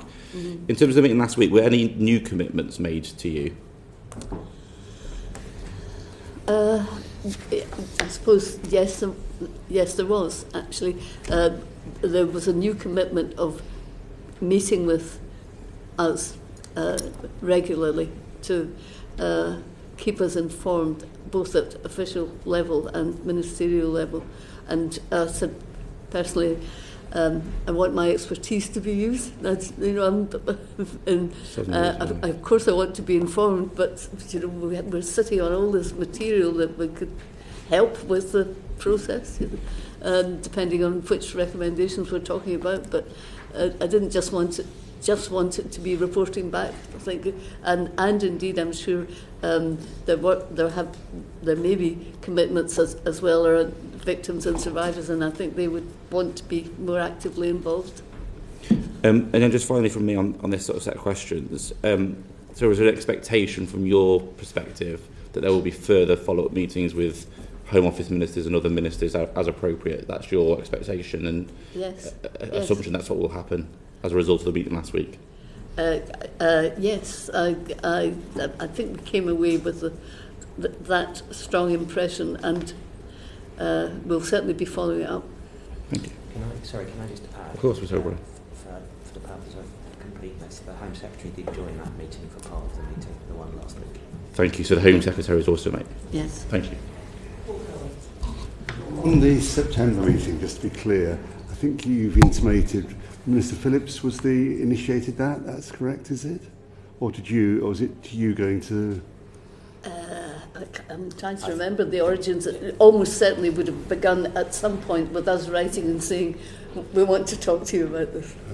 Okay. And at that meeting, you felt more confident than you had at your previous meetings with the previous government? Yeah, there was a definite impression that there'd been more engagement across other departments to try and get, as I said before, a cohesive response to, because the Home Office can only only have responsibility for 4, and so it was clear that there'd been conversations going on that were trying to get agreement across government to deliver a more, say, comprehensive and cohesive package. And that became clearer at the meeting last week. And that January meeting, the meeting last week, when was that arranged? Was that arranged in the wake of the publicity, or was that already in the calendar? I'm afraid I can't remember exactly. Was it before Christmas? No, it was. After It was arranged in the wake of the publicity, I think, would be the way to describe it. Thank you. I'm kind of surprised by what you're saying there, Professor Jane, Mr. O'Brien, because this issue has received significant publicity over the last couple of weeks. It's been on the front page of newspapers, it's been at the top of the headlines, it's been raised in Prime Minister's questions. Did no parliamentarians from opposition parties reach out to you, given your significant experience and expertise in this, and say, hang on, we've had loads of recommendations, 7 years, and they've not been implemented. Why has this been? Apart from Ed Davey, of course. No, I cannot. I've been thinking hard, but I'm sure I would have remembered. No curiosity at all as to what the substance of the delay has been? I don't remember any contacts. We did Home Affairs Select Committee back in January 23, and we did an Education Select Committee as well around that time. Nothing emerged from that. No curiosity at all. The opposition and the shadow Home Secretary, nothing. Yeah, well, actually, I did have a meeting, and it was an online meeting with Yvette Cooper, and that would have been in 2023, maybe September. I've met since July. Mm-hmm. That's correct. Broadly on this topic, I think one political party have said they're going to set up their own inquiry into, I think, as far as I understand it, into a specific aspect of child abuse. Obviously, as people have been heavily involved in a 7-year national inquiry, do you have any comment on the ability or, in fact, appropriateness of a political party undertaking an investigation into these serious criminal activities? Well, I can't see what's to be gained from it. I think a political party, I struggle to see how that's independent, but so I think you need to be careful. The expectation of people when you announce an inquiry is going to be independent, is going to take evidence independently. I think that's quite tricky. And just pressing it one step further, in terms of the effect that could have on survivors, whether they engage with the process or not, do you have any word of caution for people who are setting up these inquiries off the back of what seems to be anyway political rhetoric? Oh, absolutely. I mean, you make a very good point. There is a reason why public inquiries are so expensive. A lot of it is, of course, down to the legal costs. But we did invest a fair amount of money in my inquiry in support to victims, support to witnesses, but also a huge amount of support to victims, because we were well aware of what's often referred to as the triggering aspect of either evidence giving or even just relaying, just talking about these experiences that they've had as children, and that it must be handled very, very carefully. And not only that, but of course we had good liaison with Operation Hydrant and the police, and we had very strict rules about referring anything of what we used to call a blue light nature, it was anything that caused any alarm or was potential of further harm taking place, that we referred. Now these are all the aspects of a public inquiry or any inquiry that I think people hugely underestimate when they say, let's have a public inquiry, because they're all important, and you have to act out the fairness and objectivity principle very, very carefully. Otherwise you could have all sorts of legal threats and it wouldn't be proper, because you are supposed to act as the chair and those involved directly in a way that is unimpeachable in that sense. Thank you. If I could just add on the process, just to give a demonstration. So for anybody coming to the Truth Project, they would write in. We had teams of psychologists working in the inquiry. Somebody 4 weeks out would hold a online or phone call meeting with them, talk through what evidence would look and feel like, talk through were there any special requirements, did they want to bring somebody with them. They would keep in contact up until the day they came. That same psychiatrist would be there on the day of the session, would meet with them beforehand, would make sure there were no last minute issues, and they would follow up contact for up to 4 weeks afterwards, and then would make sure there was an appropriate handoff to a support service in the local area.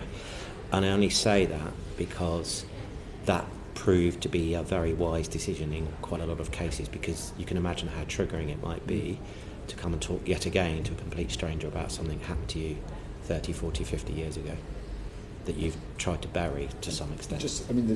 You would agree there's realms of evidence about best evidence that survivors can give and the appropriate settings and formalities that have to take place, and this shouldn't be done in a slap-handed manner at all.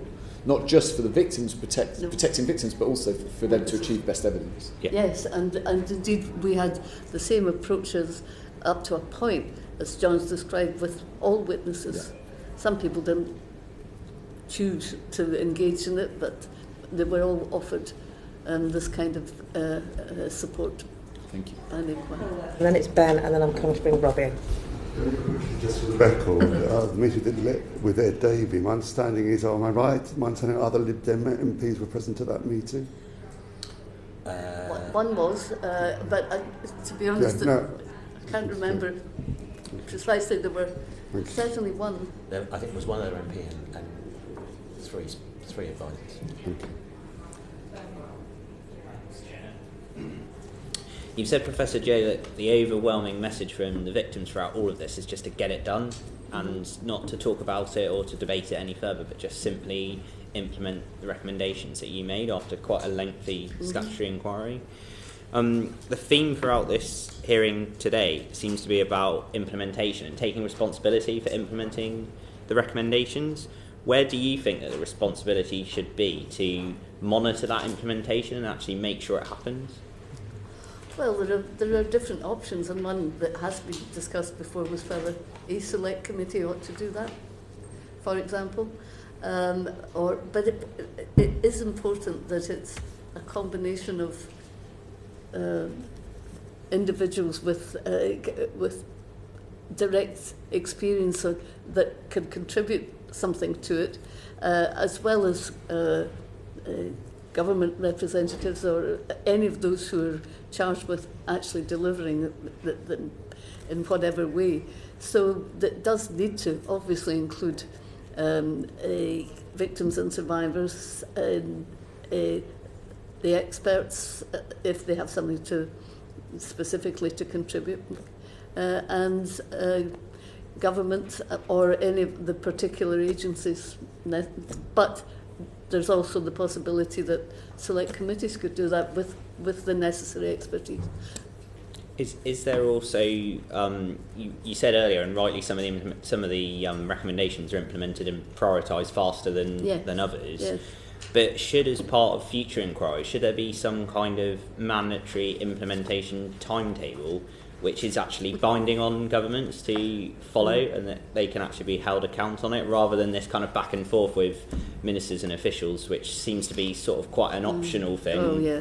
Oh, well, yes, of course, it would help, and certainly we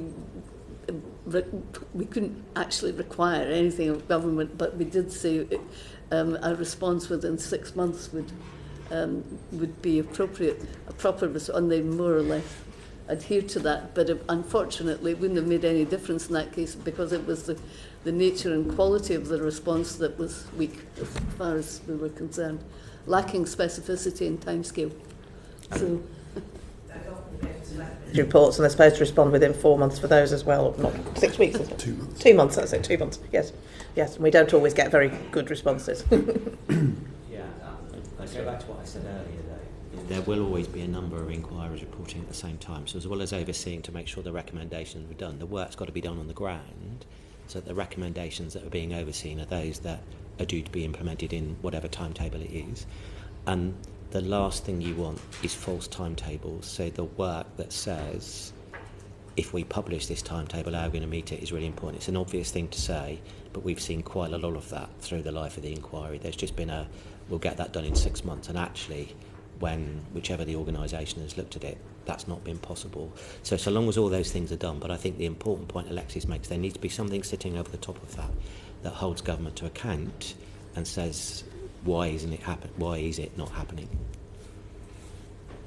Mrs. Brown, you mentioned a couple of times the point around multiple inquiries reporting at the same time. I just wanted to check, were you ever given an impression or told by anybody, yourself or Professor Jay, that other inquiries were taking prominence in terms of bandwidth or parliamentary time or anything like that? Was there any reason why specifically you were told there was a problem with taking forward the recommendations of this particular inquiry?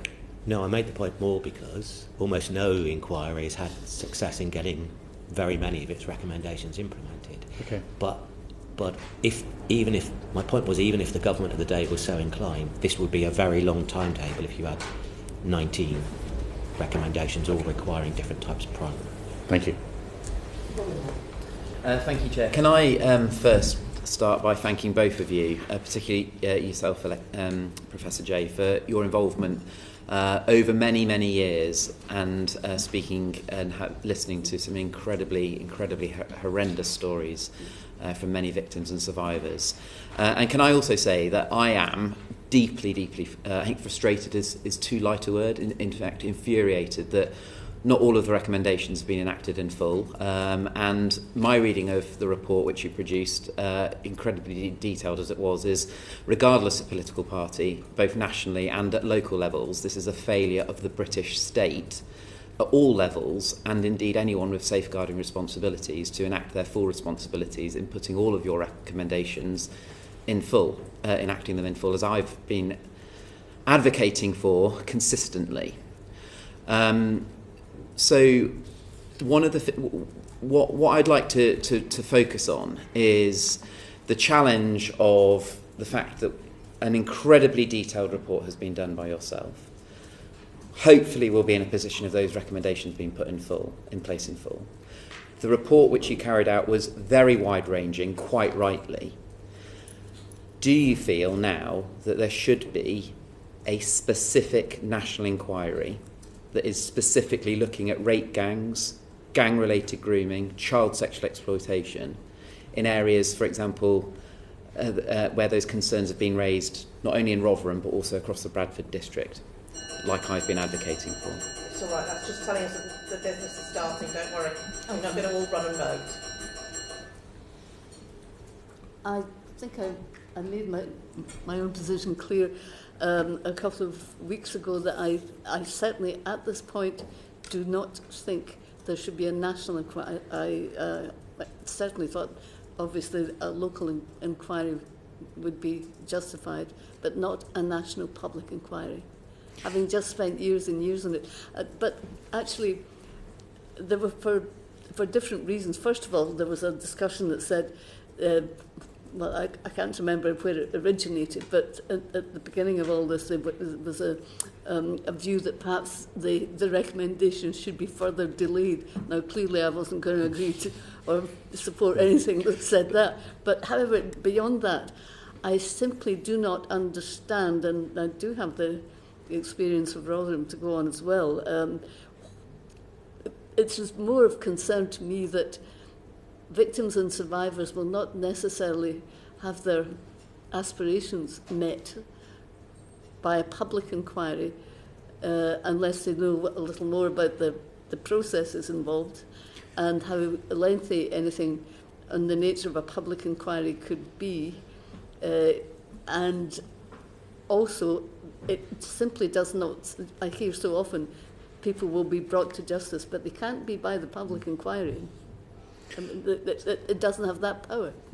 So there's an acknowledgement that, quite rightly, your report was very wide-ranging, on the assumption that this government enact the full recommendations, which I can understand the frustration that you've had, that they have not been put in place fully. So let's assume that is the aspiration of this government and they are done at speed, is there not a possibility to have a twin-tracked process, to have a national inquiry when there are concerns of over 50 towns, like Rotherham, like Telford, like the Bradford district that's never had a spotlight shone on it, that actually by just having a hodgepodge approach, by having very in-depth local inquiries, that you are not then actually getting the full picture when you're specifically looking at the challenges associated with rape gangs, gang-related grooming, child sexual exploitation? Well, you may be right, but on the other hand, in the CSE investigation that we carried out, we were very clear that this wasn't a problem on the wane at all, and people were treating it as if it were a problem that was going away when it wasn't, and we said that in the report, and the data was awful. You know, I would rather we allowed the proposed exercises on data to be in place to see if we could better understand the picture from facts. It would be nice if people actually, you know, relied on some facts for a change and numbers, and took some of the aspects out of all of this that I've found distasteful. And I agree with you that it should be a matter that it does not attract specific political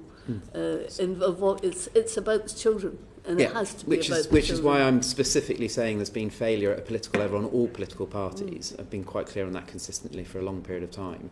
But can you I just want to dig a little bit deeper on why we would not want to provide more openness, more transparency on having a national inquiry specifically that looks at this issue.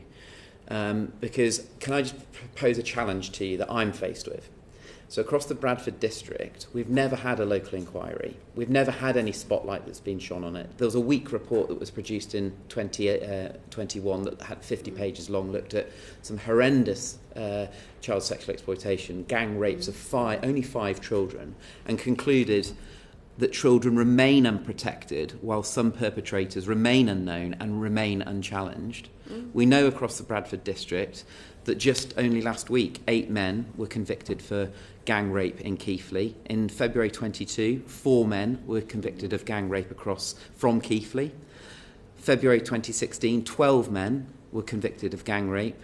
In 2015, 11 men, all of British Pakistani heritage, some of them being second generation.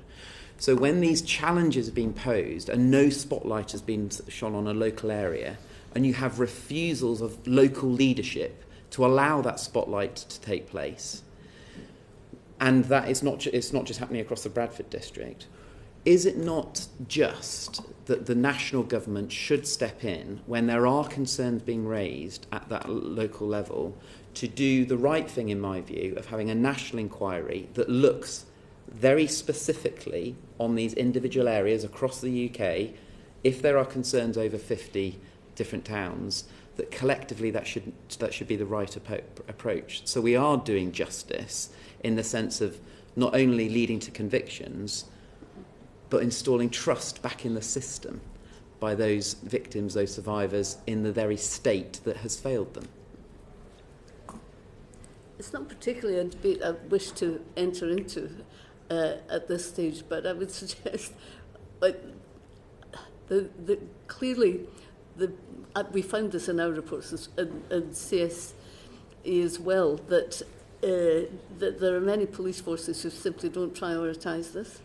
They should get on and do that. Their problem profiling should be hugely better than it currently is, and more hugely improved profiling, and the need to prioritise it is central to what you've just said, and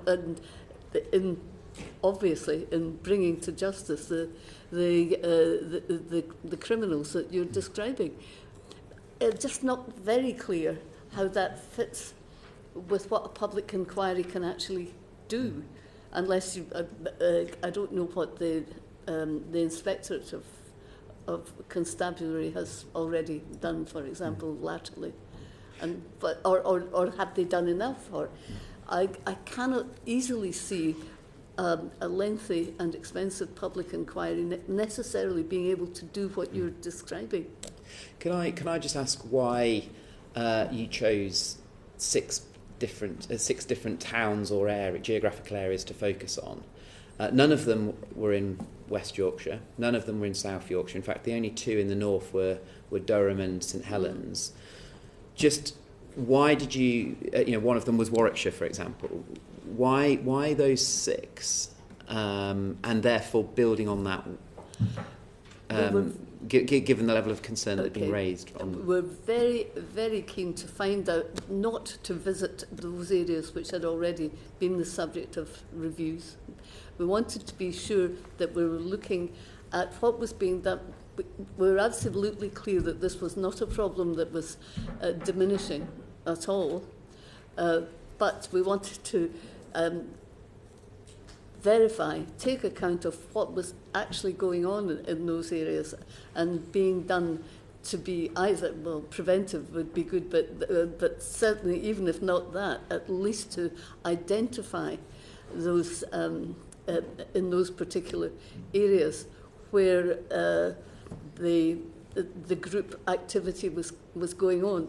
And we, this may sound like an argument in your favour, but it's not particularly necessarily. But we read case files in these areas, and we were able to identify there were several Can I just children. And did you read any case files across Keighley or the Bradford district as part of it? No.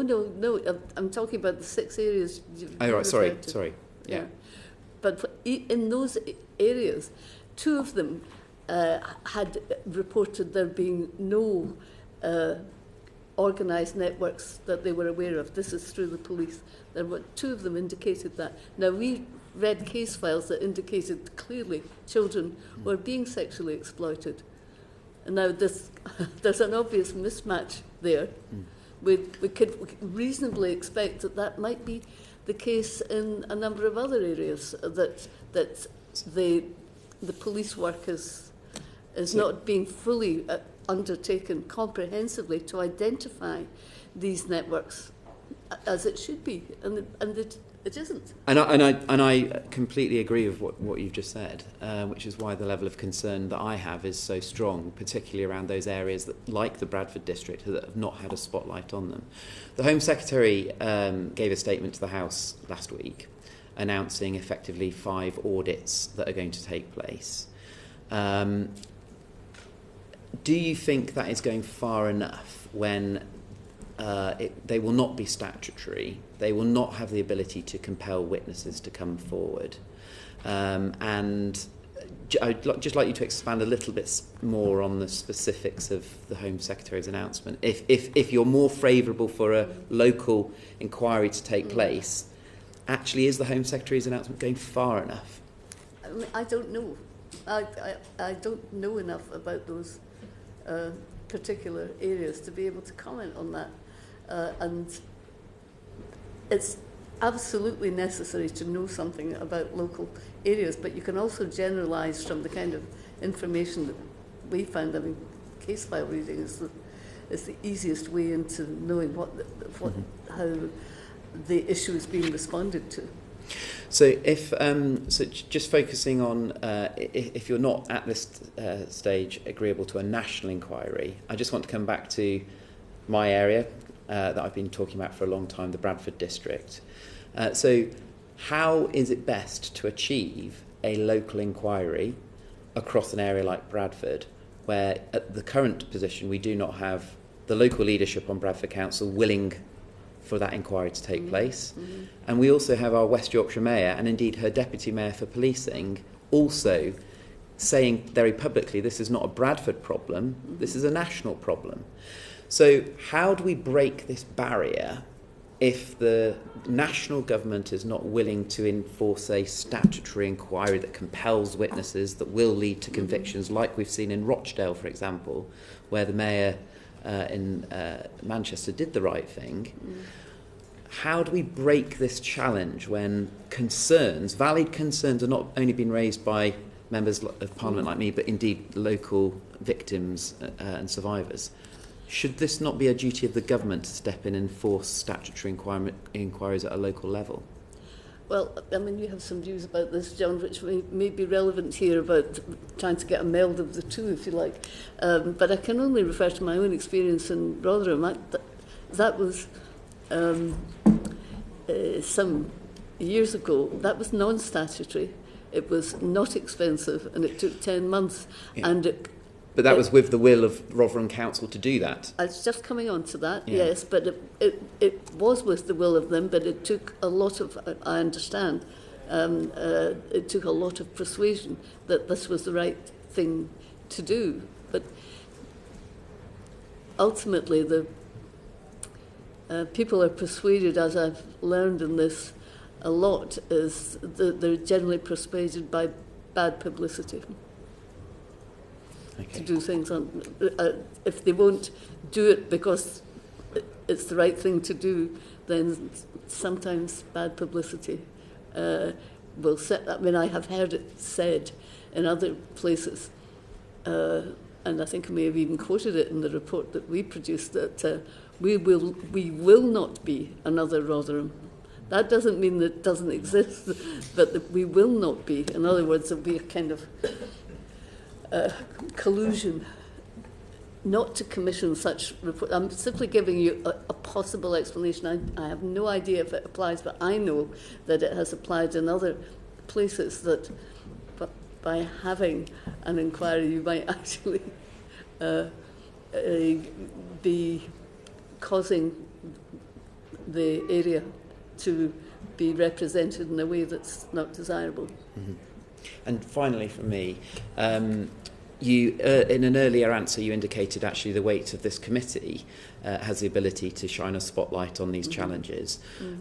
Is there any advice that you would like to give us as a committee beyond today, specifically on this issue, given the level of concerns that I've raised, not only at a local level but at national, in terms of what additional questions we should be asking others beyond yourself?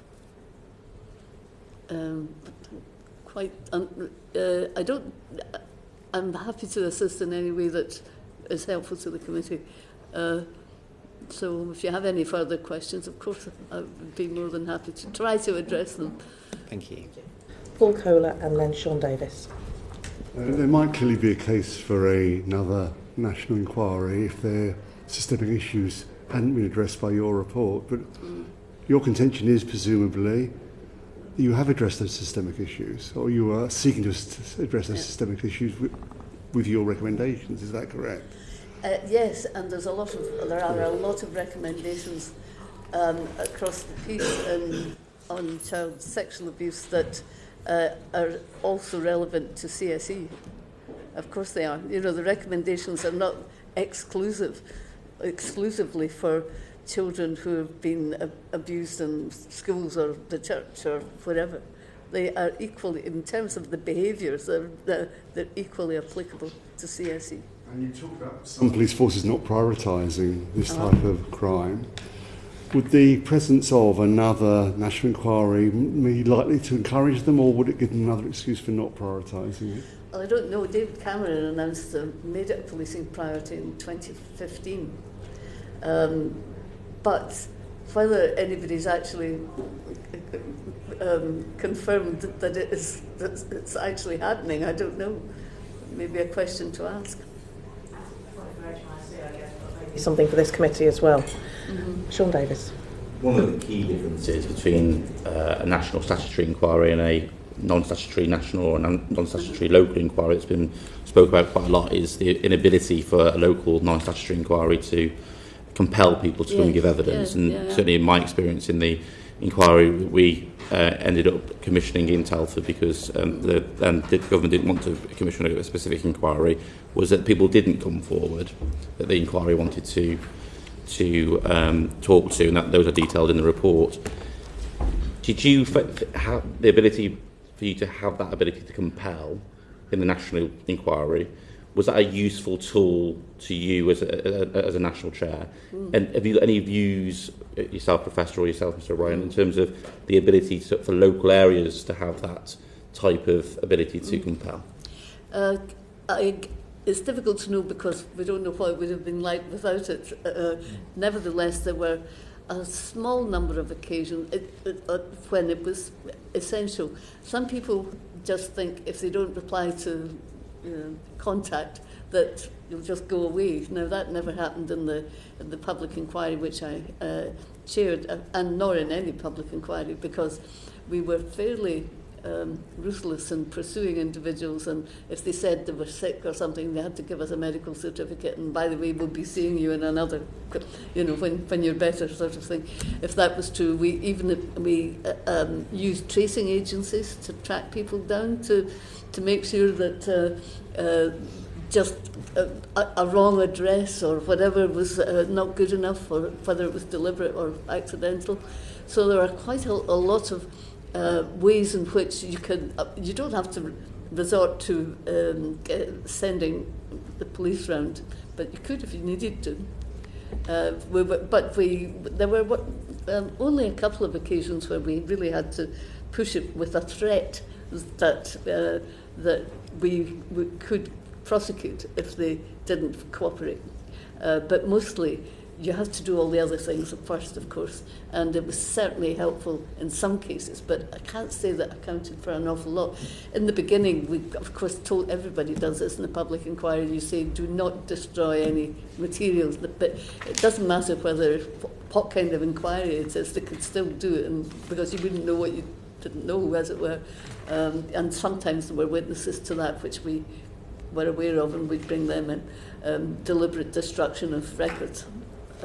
But it has been useful, but it doesn't in our experience, doesn't constitute a huge part of it, partly because it's very hard to validate necessarily going back in time. Thank you. And just on that follow-up point, either one or both of you, in terms of that the ability for local inquiries either to exercise that or apply to an authority in circumstances where they feel the need to. Obviously, there's the duty of candour through Hillsborough that's coming through. Just your views on that would be really helpful. So, I personally don't believe the duty of candour will make a huge amount of difference, if I'm honest.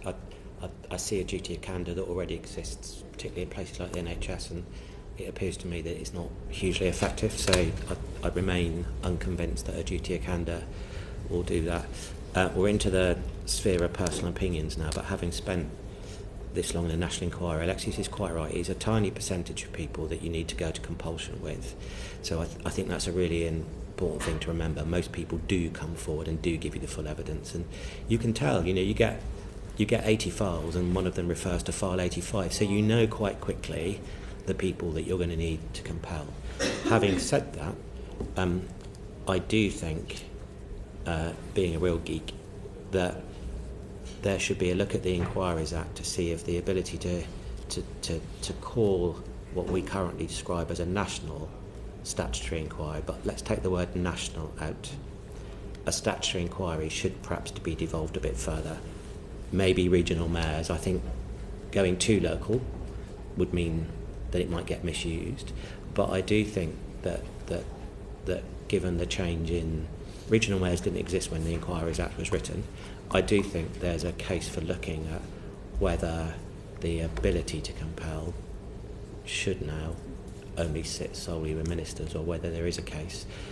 I think then you just have to distinguish that if you do that, then it's up to that regional mayor to agree and fund it. But I do think that might give the ability for cases such as Mr. Moore was talking about to try and persuade at a local level, and then you'd have the full weight of what would effectively now be called a national statutory inquiry. Thank you. Conscious we're running out of time. I've got Jake Richards, and then I'm going to Margaret, Joni, Robbie and Ben. So quick questions, please. Very briefly. My constituency is on the outskirts of Rotherham, and clearly after your report and Baroness Casey's report, there has been great progress in Rotherham, and the children's services is there's still great challenges, and you never let your eye off the ball, but there's been a lot of progress. What's the best mechanism for where progress has been made equally in Telford and other areas, following light being shone, using Robbie's phrase, of sharing that on a national basis? Well, there's the Centre for Expertise in the government funds on child sexual abuse, So I suppose that would be an obvious outlet, and perhaps, I don't know, I don't want to criticise it, it's just I simply don't know what their outputs are, and whether that kind of, improving practice example, it's certainly worth doing. Of course it is, because people are searching for ways to address this across the country, across the UK. It is important, and I was aware that certainly a number of improvements had taken place, and of course that was all with that. It was one of the outcomes, all of that, of a non-statutory inquiry which I conducted, and of course it did refer to the, as you obviously know, to the NCA took over what became Operation Stovewood. Do you have confidence that the data on ethnicity that will now be collected, how do you think that would help with prevention, if at all? Well, first of all, ethnicity should be the ethnicity of the victims as well as the, of the perpetrators. I hope it would contribute to some of the discussions that where a factual basis for whatever's being said would be helpful, absolutely helpful, one way or another, because at the moment this whole debate is rampant with all sorts of disinformation and statements that are made, and we need to know the basic information. I would also add, by the way, that it's really important that things like disability should be included, and whether a child is in residential care, because these are two important issues that are not counted. They might be, but they're not required to be counted at the moment in anything to do with victims, and these are predisposing factors. So all round, a better single core data set which is accurately reporting would have a great deal to contribute. Thank you. Do you mind if I add to that a bit? Yeah. Can I come back to something Mr. Moore said? In the 6 areas that we looked at, 2 of them reported that they had not only no grooming gangs, but almost no instances of organised child sexual abuse at all. But of course they did, they just didn't record it. And I go back to my earlier point, this was not about ethnicity, this was about the recording of what had actually taken place. So what was recorded was generic abuse, not sexual abuse. And so some of Alexis's concerns around the questions about a local versus statutory inquiry, I'm confused as to what it might expose, because it would expose different things in different areas, in my view, depending on the quality of the data that is available to underpin it.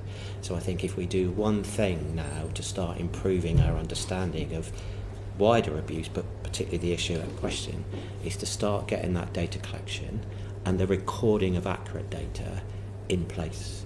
Because if you go up and down the country, I've no doubt at all you will find areas that have all sorts of grooming gangs, and there will be all sorts of ethnicity involved depending on the area you look at. But what will be missing is the can you properly quantify it, because the data won't support it. So I do think that the areas we looked at, they looked us in the eye and said we don't have any. They didn't for one moment think it was because they weren't doing things they should be doing. And data throughout our inquiry was the bane of our lives, that being able to get hold of accurate, reliable data on the quantity of sexual abuse across the piece was a nightmare, to be honest with you. Just very quickly, just on the reporting is absolutely vital, based on the complexity of what is being reported. Completely agree, but it is also important, is it not, that the ethnicity of the perpetrator is also recorded, as well as the ethnicity of the victim. Yeah. And therefore, then building on that, why that then additional challenge exists. I was merely making the point: if you record the ethnicity but not the crime, if you like, you get an accurate picture of what is actually occurring.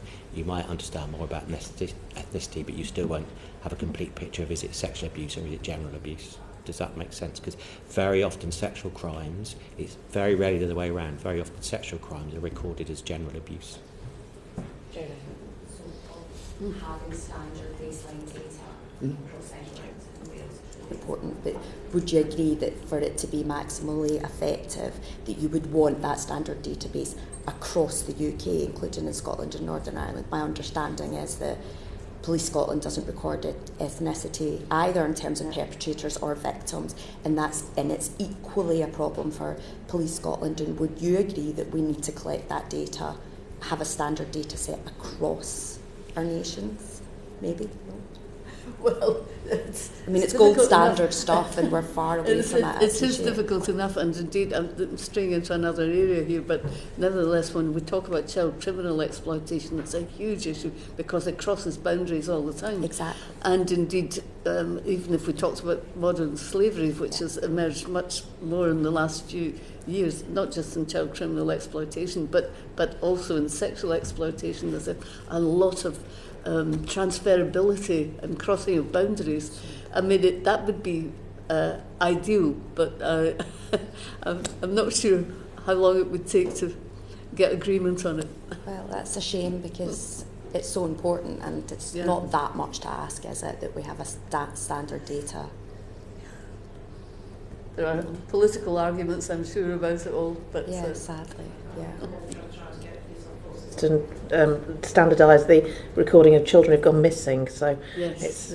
it's a complete, it's different everywhere, and even within forces it's right, different. That's so important. Very important. Ben Maguire. Just to summarise then, I was wondering if either of you had any reflections. We've obviously talked a lot about the implementation process and timescales, but if you just have any further reflections on the independent inquiry process and the relationship with the government, and any recommendations or suggestions that we haven't yet covered. I don't think I have anything further to add to what we've already, or I've already said about any of that, because there really shouldn't be a relationship. If it's a proper independent inquiry, it should be independent of everybody at that stage, throughout it. Although there is a point for certain kind of, we use government data all the time and whatever else, but at a more formal level, I think it would undermine the independence. That needs to be independent and fair to all participants, including government, of course, because there's some people who were in every inquiry, for example. But I don't think I have anything to add to the hugely important issue that we've already discussed about monitoring arrangements.